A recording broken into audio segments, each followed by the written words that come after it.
Comportamiento de sistemas estructurales bajo la acción de carga explosiva.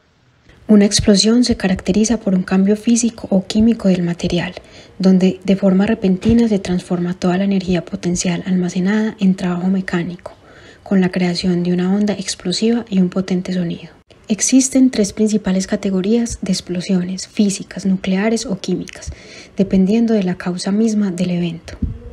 Cualquiera de los tipos de explosiones presentadas anteriormente tienen una velocidad de ocurrencia que se puede considerar instantánea. La reacción de la explosión genera gas caliente. A continuación, una expansión violenta ocurre y el aire alrededor es presionado hacia afuera del volumen que ocupa.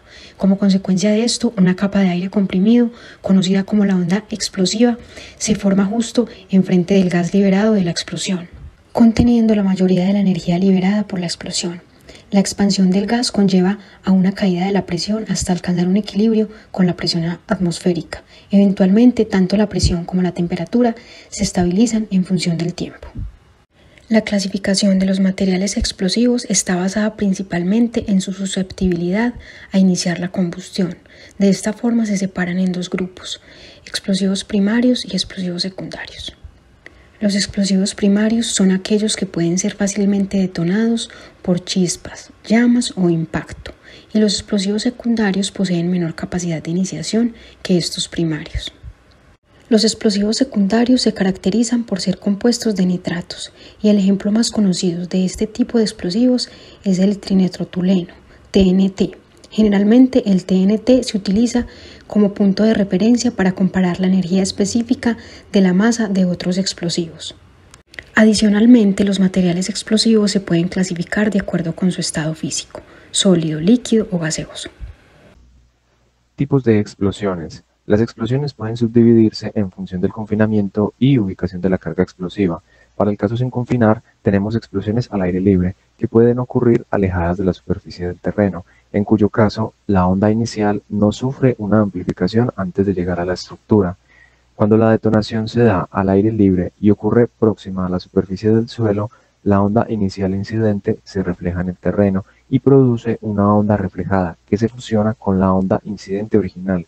A este fenómeno lo podemos denotar como presión reflejada, y su forma es del tipo semiesférica.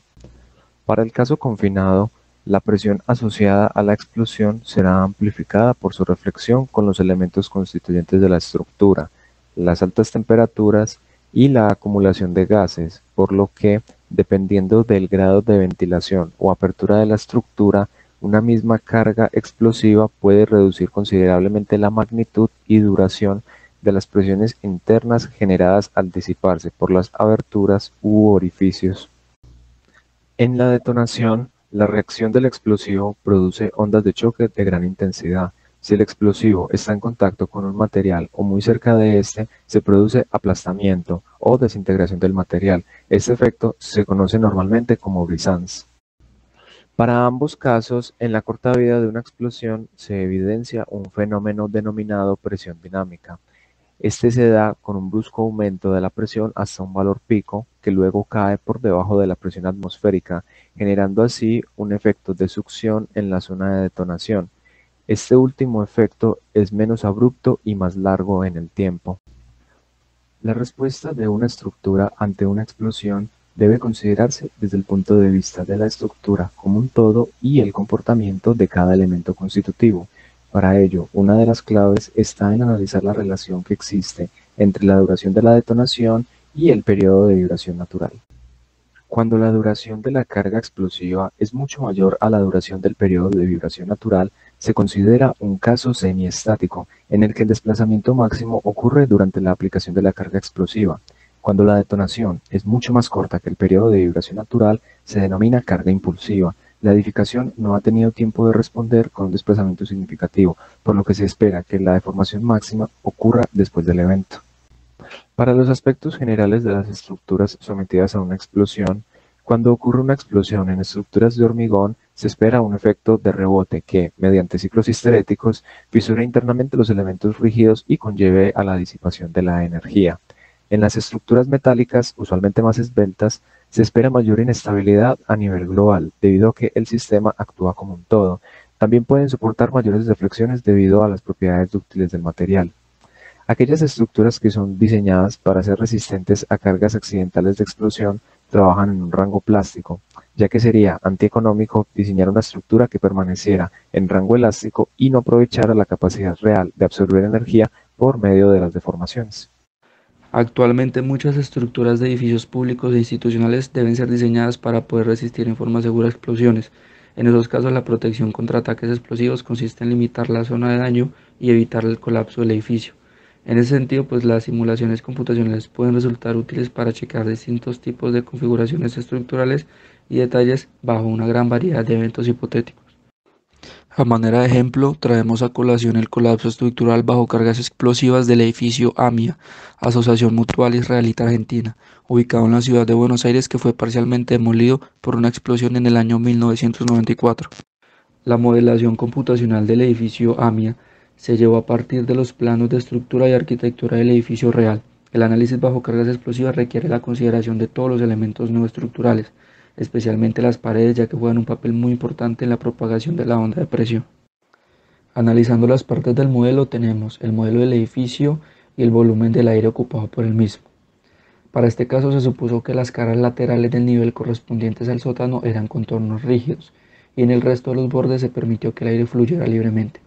En la figura que ustedes están observando se muestra el modelo del edificio, en el cual se pueden diferenciar claramente tres bloques. El primero, el bloque delantero, que es afectado casi totalmente por la explosión. El segundo bloque es el intermedio y el tercer bloque es el trasero, que quedó de pie. El modelo del edificio incluye la estructura de hormigón armado, las paredes de mampostería y una base rígida debajo del sótano que representa el suelo. La estructura de hormigón armado es una estructura porticada compuesta por columnas, vigas y losas. Las columnas, vigas y losas fueron modeladas con elementos sólidos tridimensionales y resueltos con un procesador específico. Se modelaron las paredes con los elementos de cáscara denominados así por el procesador y se vincularon a los pórticos a través de los nodos. Se realizó también un prototipo de la placa de hormigón y sobre esta se detonó un explosivo similar al explosivo utilizado en dicho atentado. Teniendo en cuenta que la detonación es un tipo de reacción del explosivo que produce ondas de choque de gran intensidad, pues si el explosivo está en contacto con el material o muy cerca de este, las ondas de presión producen el aplastamiento o desintegración del material. Entonces ellos desarrollaron la placa, la detonaron y obtuvieron el resultado en elementos finitos como se muestra en la imagen. El análisis dinámico de la estructura fue llevado en dos etapas. La primera etapa consistió en la simulación de la explosión misma desde el instante de la detonación y la segunda etapa consistió en el análisis de la propagación de la onda de presión y su interacción con el edificio, teniendo en cuenta los elementos estructurales, los muros de mampostería y las placas de hormigón. No se tuvo en cuenta el efecto de vibración del suelo producido por la explosión, ya que se supuso que el explosivo se encontraba ubicado a 1 metro sobre el nivel del suelo. Por lo tanto, el efecto predominante era el producido por la onda incidente en la estructura. Para el análisis estructural, se realizó un análisis dinámico explícito teniendo en cuenta la propagación de onda de presión y su interacción con el edificio. Se utilizó un algoritmo de interacción entre los elementos de Lagrange, siendo el edificio, y Euler, siendo el aire. En el análisis del colapso se tuvo en cuenta también la interacción de sólido-sólido que se produce cuando partes de la estructura caen e impactan sobre otra. Una vez obtenidos los análisis anteriormente nombrados, se procede al análisis de resultados. Los resultados correspondientes se hicieron con una carga explosiva de 400 kilogramos de TNT ubicado 1 metro sobre el nivel del suelo, 1 metro adentro de la entrada y 1 metro hacia la derecha del eje de la puerta, como se muestran en las figuras. Finalmente, pues se obtuvieron estas modelaciones. Como pueden observar, estas modelaciones lo que representan es la propagación o la evolución del daño producido por la explosión, desde su inicio, su propagación, las etapas del daño, hasta finalmente tener modelado el colapso general del edificio. Finalmente, una vez hecho el modelo y analizados los datos obtenidos, se concluye que el colapso se produjo por un mecanismo gravitacional originado por la destrucción de las columnas inferiores. En este caso particular, la magnitud de la carga explosiva fue obtenida a partir de otros datos relacionados con el daño en edificios de toda la cuadra, pero la destrucción de las columnas inferiores y el consiguiente colapso del edificio podría haber sido provocado por una carga inferior.